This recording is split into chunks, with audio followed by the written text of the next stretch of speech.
जय हिंद फ्रेंड्स, जय हिंद दोस्तों। जैसा कि आप लोग जानते हैं, मैं आपका साइंस एजुकेटर ज्ञान, जो आप लोगों के लिए 12th क्लास का फिजिक्स का इलेक्ट्रोस्टैटिक चैप्टर पढ़ा रहा था।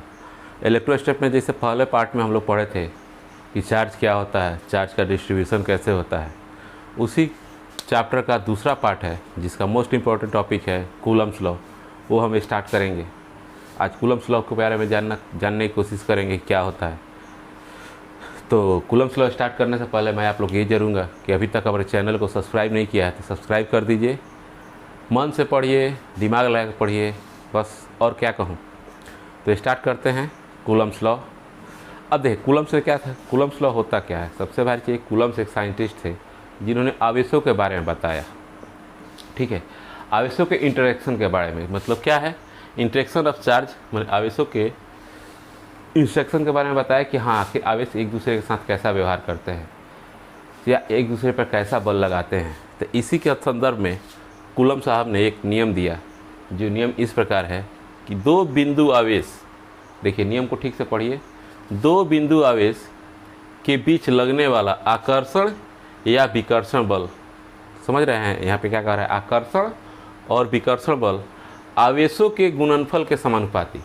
मैंने जो बिंदु आवेश है उनके जो परिमाण है उनके गुणनफल के समानुपाती तथा उनके बीच के दूरी के वर्ग के व्युत्क्रमानुपाती होते हैं। उनके बीच के दूरी के वर्ग के क्या होते हैं, व्युत्क्रमानुपाती होते हैं। समझ में आ गया यहाँ तक। कहने का मतलब कूलम्ब साहब ने एक नियम दिया जिसमें कह रहा है कि मान लीजिए दो ठो आवेश यहाँ रखा हुआ है कि यहाँ आवेश है कि यहाँ आवेश है, इन दोनों के बीच कोई दूरी होगी तो आखिर क्या होगा। तो कूलम्ब ने नियम यही कहा कि दोनों आवेश के परिमाण के गुणनफल के समानुपाती तथा उनके बीच के दूरी के वर्ग के व्युत्क्रमानुपाती होता है। चलिए इसको मैथमेटिकल फार्मूला संचित करते हैं। ये तो आपका नियम हो गया। तो जैसे मान लीजिए एक आवेश ये है और एक आवेश क्या है आपका ये है। मार्कर थोड़ा चेंज कर ले, स्याही कम है। एक आवेश आपका ये है और एक आवेश क्या है ये है। इन दोनों के बीच क्या रहा है, सेंटर से सेंटर डिस्टेंस दूरी है r। ठीक है, अब यहाँ पे हम देखते हैं इसका क्या है Q1 है और इसका क्या है Q2 है। इसमें दोनों पे आवेश दिया हुआ है। तो कूलम्ब के नियम से अकॉर्डिंग टू कूलम्ब जहाँ तो लिख सकते हैं, माना कि दो आवेश Q1 और Q2 r दूरी पर स्थित है, तब according to Coulomb's law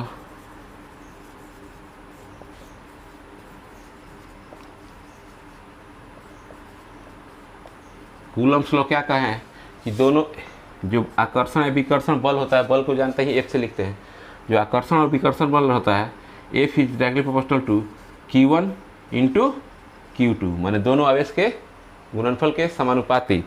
and दूसरा, तो इसको मान लीजिए समीकरण एक हो गया। और दूसरा क्या बोले हैं कि F जो होता है 1/r² के व्युत्क्रमानुपाती होता है, मतलब इन्वर्सली प्रोपोर्शनल टू r²। ठीक है, तो इस केस को इसको हम क्या करते हैं, समीकरण 2 मान लेते हैं। ठीक है, अब चलिए इसके आगे हम बात करते हैं। देखिए पढ़िएगा, इस पर कुछ भी नहीं है, बस एक मोस्ट इंपॉर्टेंट चैप्टर है जिसको बस हल्का सा ध्यान दीजिएगा तो ये आपका कंप्लीट हो जाएगा। अब ऐसा नहीं कि इसको कुछ करना ही नहीं है, लेकिन कुछ तो है इसमें। तो चलिए आप आज इसके बारे में हम लोग आज पता कर ही लेते हैं कि क्या कह रहा है। अब देखिए यहाँ पे हमारा क्या था, यहाँ पे दिया हुआ है समीकरण 1, तब हम लिख सकते हैं ना समीकरण 1 और 2 से। तो क्या हो जाएगा, F directly proportional to Q1 into Q2/r²। इतना तो कर सकते हैं ना।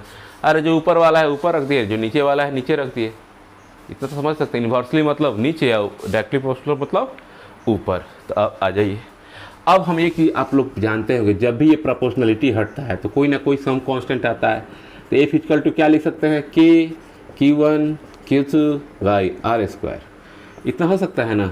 जहाँ देखिए क्या है, जहाँ क्या है K जो है हमारा क्या है, नियतांक है।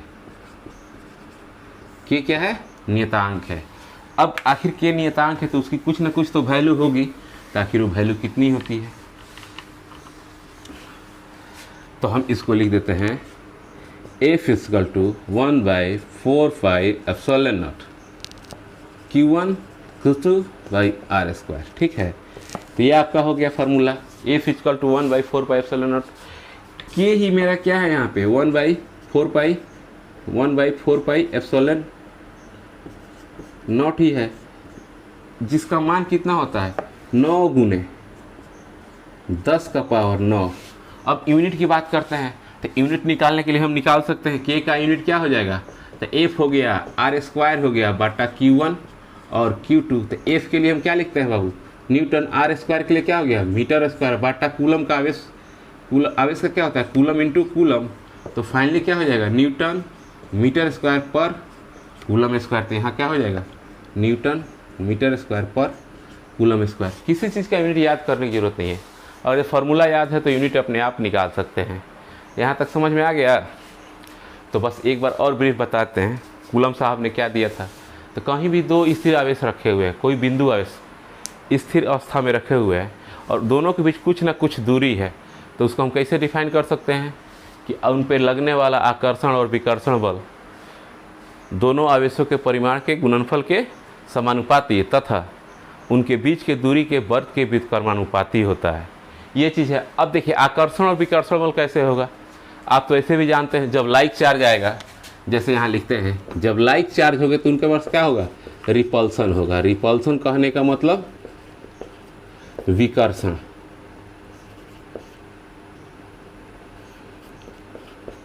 लाइक चार्ज कहने मतलब सजातीय। ठीक है, मतलब प्लस प्लस हुआ तो दोनों के बीच क्या होगा विकर्षण होगा। और अनलाइक चार्ज एक प्लस हो गया एक माइनस हो गया, ये भी माइनस माइनस हो गया तो ये भी क्या होगा विकर्षण होगा। ठीक है, लेकिन जैसे ही प्लस और माइनस आएगा या माइनस या प्लस आएगा तो इनके बीच क्या लगेगा आकर्षण बल लगेगा। ठीक है, इतना समझ में आ गया। मतलब कहने क्या क्या है कि जब हमारे लाइक चार्ज होंगे तो विकर्षण बल और जब अनलाइक चार्ज होंगे तो आकर्षण बल। ये चीज़ हो गया। कूलम का नियम समझ गए, कूलम का फार्मूला जो होता है वो समझ गए, के हमारा नियतांक है वो आ गया आपका, के का डायमेंशन कैसे निकालते हैं, के का बीमा कैसे निकालेंगे तो इसे भी हम निकाल सकते हैं, इसकी मात्रा क्या है। तो इतना सब हो गया। अब कूलम साहब ने ये नियम तो दे दिया लेकिन इसका लिमिटेशंस भी है, तो अब बात करते हैं कूलम के लिमिटेशंस। दूसरा क्या होगा, अब अगला टॉपिक है लिमिटेशंस ऑफ कूलम्स लॉ। मतलब कूलम नियम के क्या होते हैं सीमा। कोई भी चीज़ बनाते हैं तो एक परिसीमा तैयार करते हैं कि इतने ही बाउंड्री के अंदर वो रहेगा, उससे अधिक दूर नहीं जा सकेगा। तो देखिए कूलम नियम की परिसीमा क्या है। जैसे हम परिभाषा पढ़ते थे, इसका पहला परिसीमा क्या है कि ये हमारा होता है यह नियम बिंदु आवेश के लिए होता है।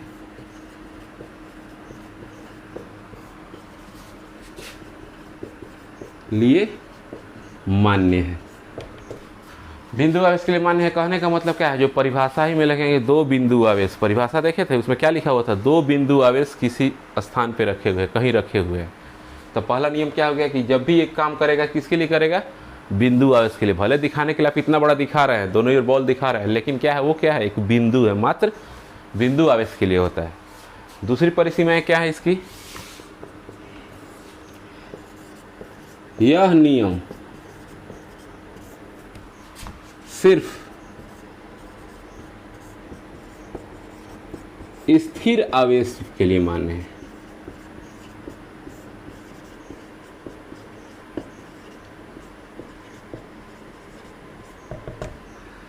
कहने का मतलब क्या है, ये नियम किसके लिए मान्य है, तो स्थिर आवेश के लिए। आप परिभाषा में भी देखे थे कि दो बिंदु आवेश को कहीं स्थिर रखा गया है। जब भी मूवमेंट की बात करेंगे इसमें हम नहीं करेंगे कहीं, चाहे तो पहले इस क्लास में आपको हम बताए थे कि जब भी इलेक्ट्रॉन मूव करेगा तो किस में चला जाएगा, करंट इलेक्ट्रिसिटी में चला जाएगा। ठीक है, तो करंट इलेक्ट्रिसिटी जब हम पढ़ेंगे तो वहाँ पे मूवमेंट ऑफ आवेश बात करेंगे, मूवमेंट ऑफ चार्ज की बात करेंगे। यहाँ पे क्या है स्टैटिक्स चार्ज की बात है, मतलब चार्ज जो शांत है। ये दूसरा नियम हो गया, दूसरी परिसीमाएँ हो गई। तीसरी परिसीमाएँ की बात करते हैं। तो तीसरी परिसीमाएँ क्या हैं कि यह 10⁻⁻14 से कम दूरी के लिए मान्य नहीं है। अब देखिए कह रहा है कि 10 के पावर माइनस 14, समझ लिए कितना छोटा हो गया, ये मिली का मिली में चला गया, तो वो कितना हो गया 10 के पावर माइनस 14। तो उसमें देखिएगा तो क्या हो जाएगा, बहुत ही लोअर क्वांटिटी है, तो इसके लिए हमारा क्या होगा, ये इतना दूरी के लिए मान्य नहीं है। तो सबसे कम दूरी के मान लेता है, ऐसा नहीं कि बहुत अधिक दूरी के लिए मान्य है। यहाँ पे चौथा नियम भी आ जाता है, चौथी परिसीमा क्या हो जाएगी कि यह अधिक दूरी मतलब मीटर, किलोमीटर के लिए मान्य नहीं है। मतलब ऐसा नहीं कि निम्न दूरी के लिए मान्य नहीं है तो हमारा अधिक दूरी के लिए मान्य होगा, तो नहीं, ये किलो और मीटर में कुछ दूरी नहीं होती है, उसके लिए भी ये मान्य नहीं होता है। मान लीजिए को पटना रख दिए, को कलकत्ता रख दिए, अब पूछा जाए कि एक आवेश पटना में है, एक आवेश कलकत्ता में है, अब उसके बीच आप लोग क्या निकालिए, कूलम फोर्स निकालिए। तो कूलम फोर्स मतलब आकर्षण या विकर्षण, आकर्षण विकर्षण डिपेंड करे किस पे, कि जो आवेश है वो किस टाइप का है। इतना समझ में आ गया। तो ये हमारी 4 परिसीमाएँ हैं, जो 4 लिमिटेशंस है। पहला लिमिटेशन ये है कि एक सिर्फ होता है सिर्फ और सिर्फ बिंदु आवेश के लिए होता है। दूसरा नियम ये है कि ये किसके लिए होता है, स्थिर आवेश के लिए होता है। तीसरा नियम है कि 10 के पावर माइनस 4 के पावर माइनस 14 के कम दूरी के लिए नहीं मान्य है। और चौथा सीमाएं हैं कि ये लंबी दूरी के लिए, मतलब कलकत्ता से पटना, पटना से दिल्ली या कानपुरा से सीवान, सीवान से भागलपुर लिए मान्य नहीं होगा, ये एक छोटे डिस्टेंस के लिए मान्य होता है। तो ये हमारे हो गए कूलम्स लॉ के नियम और कूलम्स लॉ के लिमिटेशंस। देखिए सबसे बड़ी चीज़ है, कोई भी चीज़ पढ़ने से पहले उसका जो भी सब छोटा छोटा चीज़ है उसको गौर से सुनिए, लिखना नहीं है, लिखिएगा तो अच्छी बात है, लेकिन सिर्फ सुनिएगा ना तो वो पूरा का पूरा वीडियो आपको याद है। जैसे फिल्म देखते हैं ना, फिल्म के लिए कॉपी कलम लेकर बैठते हैं, नहीं बैठते हैं, लेकिन पूरी कहानी आप जैसे हॉल से बाहर निकलते हैं, बाहर निकल जाता है। तो एक पढ़ाने का होता है, पढ़ाई भी वैसे ही है कि बस सिर्फ सुनिए ना, ध्यान लगा कर सुनिएगा, मन से सुनिएगा तो क्या होगा, बहुत अच्छा होगा। जैसे मान लीजिए, जैसे आप लोग देखे होंगे ना, बारात वारात में गए हैं, लड़की लोग क्या करती है, पूरा सज धज के आ जाएगी। अरे गए हैं ना जी, सज धज के आ जाएगी पूरा, लास्ट में अपनी सहेली से कही क्या कि देखो ना वो लड़कवा देता है, देख रहा है। तो गजब वाला, तुम पहनी क्या है लहोगे जब लड़कवा देखबे नहीं करेगा। तो एक तो पहले ही पहन के आ गई और उसके बाद कहेगी सहेली से कहा कि लड़कवा देख रहा है, तो ससुरी पहनी क्या है थी जब देखबे नहीं करेगा। तो यही सब बात है। तो कभी ध्यान दीजिए, पूरा हो जाएगा। अब एक इस पर क्वेश्चन बना लेते हैं, क्वेश्चन हम ऐसे ही देते हैं। क्वेश्चन के तौर पे एक छोटा सा क्वेश्चन हम लेते हैं अपने मन से ही, बस फार्मूला को दिखाने के लिए कि आखिर फार्मूला कैसे वर्क करता है।